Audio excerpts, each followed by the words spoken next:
దేవుని నామమునకు మహిమ కలుగును గాక. మీ అందరికీ మరణాత. ఈ రోజున మనము యెషయా గ్రంథము 30వ అధ్యాయాన్ని ధ్యానం చేసుకున్నాము. ఈ యెషయా గ్రంథము 30వ అధ్యాయము మొదట్లోనే ఒక మాట ఉంది. ఏమనంటే, యెహోవా వాక్కు ఇదే, లోబడని పిల్లలకు శ్రమ అని దేవుడు చెప్తూ ఉన్నాడు.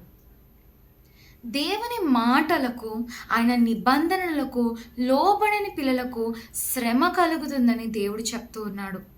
ఎందుకలా జరుగుతుంది అని మనం ఆలోచన చేస్తే వాక్యంలో ఒక మాట ఉంటుంది. ఏమనంటే, మనుషులు రొట్టె వలన కాదు కానీ దేవుని నోటి నుంచి వచ్చే ప్రతి మాట వలన బ్రతుకుదురు అని మనం చూస్తున్నాము. అంటే మనకి జీవాన్ని ఇచ్చే ఆయన మాటలను, మనకి వెలుగును ఇచ్చే మాటలను, మనకి రక్షణ కలుగచేసే మాటలను మనము త్రోసివేసినప్పుడు, మనము పెడచెవిన పెట్టినప్పుడు, మన ఇష్టపూర్వకముగా, మన మనఃపూర్వకముగా మనము నాశనానికి బయలుదేరుతున్నట్లుగా దేవుడు చెప్తూ ఉన్నాడు. మరి ఈ రోజున ఆయన వేటి గురించి మాట్లాడుతున్నాడో మనము వాక్యంలో చూద్దాము. ఈ అధ్యాయము మొదటి వచనాన్ని మనం మళ్ళీ చూసినట్లయితే, నన్ను అడగక ఆలోచన చేయుదురు, నా ఆత్మ నియమింపని సంధి చేసుకుందురు. వారు నా నోటి మాట విచారణ చేయక ఫరో బలము చేత తమ్మును తాము బలపరుచుకున్నటకు ఐగుప్తునీయుడు శరణుజొచ్చుటకు ఐగుప్తునకు ప్రయాణము చేయుదురు. ఇక్కడ దేవుడు ఇజ్రాయేలీయులైన తన జనుల గురించి మాట్లాడుతున్నాడు. ఇక్కడ మనం చూసినట్లయితే ఇజ్రాయేలీలు బలహీనమైన సమయంలో ఉన్నట్లుగా, బలహీనమైన స్థితిలో ఉన్నట్లుగా మనం చూస్తూ ఉన్నాము. అయితే చాలాసార్లు భక్తులైన వారు ఇలాంటి పరిస్థితులలో ఉన్నప్పుడు యెహోవా సన్నిధిని విచారణ చేసినట్లుగా మనము చూస్తున్నాము. యెహోవా సన్నిధిని విచారణ చేసి ఆయన నుంచి వారు రక్షణ పొందుకున్నట్లుగా, బలము పొందుకున్నట్లుగా, ఆలోచన పొందుకున్నట్లుగా మనం వాక్యంలో చూస్తున్నాం. అయితే అదే ఇజ్రాయేల్ గురించి దేవుడు ఏమని అంటున్నాడంటే, దేవుని యొక్క శక్తిని వారు మర్చిపోయి, దేవుడే వారికి నిజ ఆశ్రయము, ఆశ్రయ దుర్గము అని వారు మర్చిపోయిన వారే, దేవుడకు యెహోవాయే వారికి సహాయకుడని వారు మర్చిపోయిన వారే దేవుని యొక్క ఆలోచనను అడగట్లేదు అని మనం చూస్తున్నాము. దేవుని సన్నిధిలో విచారణ చేయట్లేదని మనం చూస్తున్నాము. మరి వీరు సహాయాన్ని ఎక్కడ చూడుతున్నారు, ఎక్కడ పొందుకుంటున్నారు అంటే, వీరు సహాయము కొరకు దేవుని ఆత్మ నియమింపని సంధి చేసుకుంటున్నారంట. ఎవరితో? ఐగుప్తీయులతో చేస్తున్నారంట, ఫరోతో చేస్తున్నారంట. అంటే ఈ లోకముతో, లోకంలో ఉన్న మనుషులతో, లోక దేవతలతో, ఈ లోక ఆచారాలతో వారు సంధి చేసుకుంటూ, వారి కలిగిన స్థితిని బట్టి, వారి కలిగిన శ్రమను బట్టి, వారి కలిగిన అవమానములను బట్టి వారు ఏం చేస్తున్నారంటే, లోకము ఫరో యొక్క బలాన్ని ఆశ్రయిస్తున్నట్లుగా మనం చూస్తున్నాము. ఈ రోజున దేవుని బిడ్డలు మనం చెప్పుకుంటున్న మనము కూడా చాలాసార్లు ఇలాంటి పరిస్థితిలోనే ఉంటూ ఉన్నాం. When something goes wrong, it's like a quick reflex. We tend to turn to physical beings. We tend to turn to physical world. ఏదైనా శ్రమ కలిగినప్పుడు, శోధన కలిగినప్పుడు మానవ నైజం లాగా, మానవ తత్వం లాగా వెంటనే మనుషుల మీదకి మన దృష్టి పోతూ ఉంటుంది. ఈ లోకము మీదికి, లోక అధికారాల మీదికి, లోక ఆచరణల మీదికి, లోక దేవతల మీదకి కూడా కొన్నిసార్లు మన దృష్టి పోతూ ఉంటుంది. అయితే దేవుడు చెప్తున్నాడు, ఇలాంటి సహాయము, ఇలా మీరు సంపాదించుకునే బలము వ్యర్థమని దేవుడు చెప్తూ ఉన్నాడు. 30వ అధ్యాయము 3వ వచనాన్ని మనం చూస్తే, ఫరో వలన కలుగు బలము నీకు అవమానకరమగును, ఐగుప్తునీయుడు శరణుజొచ్చుట వలన నీకు సిగ్గు కలుగును. దేవుడు చెప్తున్నాడు, నీ పరిస్థితులను బట్టి నీ యొక్క స్థితిగతులను బట్టి, నీ యొక్క బలహీనతలను బట్టి నువ్వు లోకం వైపు చూస్తున్నావేమో, లోక అధికారాల మీద ఆశ పెట్టుకుంటున్నావేమో. దేవుడు చెప్తున్నాడు, మీరు ఫరోబలాన్ని ఆలోచిస్తే, ఫరో యొక్క బలాన్ని మీరు ఆశ్రయిస్తే అది మీకు అవమానకరం అవుతుంది అని దేవుడు చెప్తూ ఉన్నాడు. ఈ లోకంలో మీరు దేవునిని తప్ప దేనిని ఆశ్రయించినా, ఎవరిని ఆశ్రయించినా మీకు అవమానము కలుగుతుంది, మీరు సిగ్గుపడతారు అని దేవుడు వాక్యంలో చెప్తూ ఉన్నాడు. మరి ఈ యొక్క లోకాన్ని, లోక మనుషుల్ని, ఫరోని, ఐగుప్తిని ఆశ్రయించినప్పుడు మన పరిస్థితి ఎలా ఉంటుందంట అంటే, ఏ ప్రయోజనకరము కానీ ఆ జనాన్ని చూసి మనము నింద, అవమానము పాలవుతామని దేవుడు చెప్తూ ఉన్నాడు. మీరు జీవమైన మార్గమును వదిలిపెట్టి, జీవమైన మార్గమును మరిచిపోయి ఈ లోకమును ఆశ్రయించడానికి ప్రయాణమై వెళ్తూ ఉన్నారంట. మరి ఇలాంటి ప్రయాణం ఎలా ఉంది అని మనం ఆలోచన చేస్తే దేవుడు చెప్తూ ఉన్నాడు, సింహములు, పాములు, తాపకరమైన మడినాగులునున్న మిక్కిలి శ్రమ బాధలు గల దేశము గుండా వారు గాడిద పిల్లల వీపుల మీద తమ ఆస్తిని, వంటల మావుల మీద తమ ద్రవ్యములను ఎక్కించుకొని తమకు సహాయము చేయలేని జనుల యొద్దకు వాటిని తీసుకొని పోదురు. ఇక్కడ ఇజ్రాయేలీలు, అలాగే ఈ రోజున మనము కూడా దేవుని పక్కన పెట్టి వేరే దగ్గరికి సహాయానికి వెళ్ళినప్పుడు ఆ యొక్క ప్రయాణం ఎలా ఉంటుందో దేవుడు చెప్తూ ఉన్నాడు.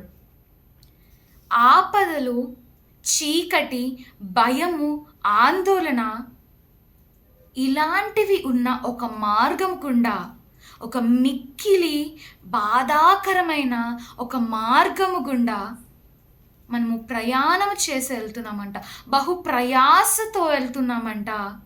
కానీ చేరుకునే గమ్యము కూడా మనకి ఉపయోగకరమైనది కాదు, మనకి నిజమైన సహాయము చేసేది కాదు, మనని బలపరిచేది కాదు అని దేవుడు వాక్యంలో చెప్తూ ఉన్నాడు.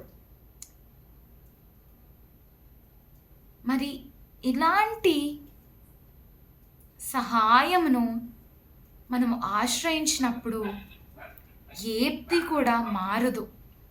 ఏది మారకపోగా ఇంకాను భయంకరమైన పరిస్థితులను మనం ఎదుర్కొంటూ ఉంటాము. అందుకే దేవుడు చెప్తాడు వాక్యంలో, మనుషులను నమ్ముకున్నట కంటే యెహోవాను నమ్ముకున్నట మేలు.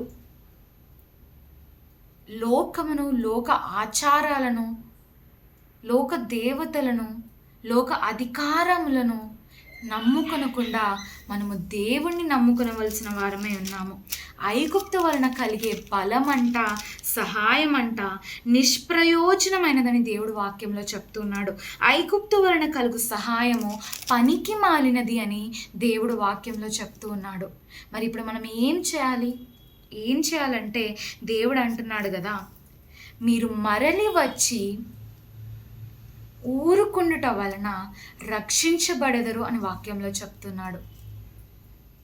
ఇప్పటి వరకు నేను ఏ మార్గంలో శక్తిని పొందుకోవాలనుకున్నామో, బలాన్ని పొందుకోవాలనుకున్నామో, సహాయం కొరకు ఎదురు చూసామో, కానీ దేవుడు చెప్తున్నాడు, నీవు ఇదివరకు ఎంచుకున్న ఆ మార్గములను, నువ్వు ఇదివరకు ఆశ్రయించిన మనుషులను, నువ్వు ఇదివరకు ఆశ్రయించిన ఐగుప్తును, నువ్వు ఇదివరకు ఆశ్రయించిన ఫరో యొక్క బలాన్ని, నువ్వు ఇదివరకు ఆశ్రయించిన లోకాన్ని పక్కన పెట్టి నీవు మరలి వచ్చిన ఎడల, నీవు మరలి దేవుని తట్టు చూసిన ఎడల, దేవుని సన్నిధిలో నువ్వు ఆయన కృప కొరకై కనిపెట్టుకున్న ఎడల, నీ యొక్క హృదయమును నీరు పోసినట్లుగా ఆయన సన్నిధిలో పోసి ప్రార్థన చేసి విశ్వాసముతో ఆయన కృప కొరకై మౌనముగా ఉండి కనిపెట్టుకున్న ఎడల నీకు రక్షణ కలుగుతుందని దేవుడు చెప్తూ ఉన్నాడు.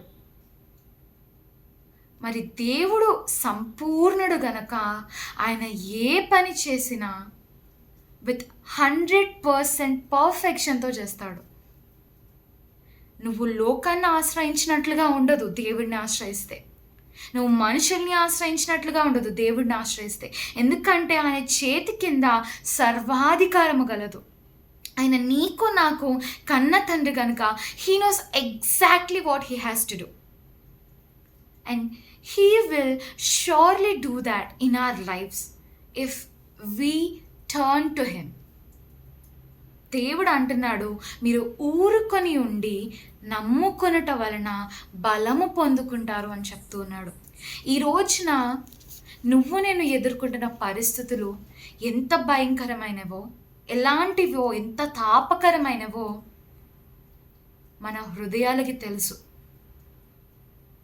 దేవుడు అంటున్నాడు, ఇదిగో నువ్వు ఎలాంటి పరిస్థితి గుండా వెళ్తున్నావు, నువ్వు ఏమి ఎదుర్కొంటున్నావో మొత్తం నాకు తెలుసు.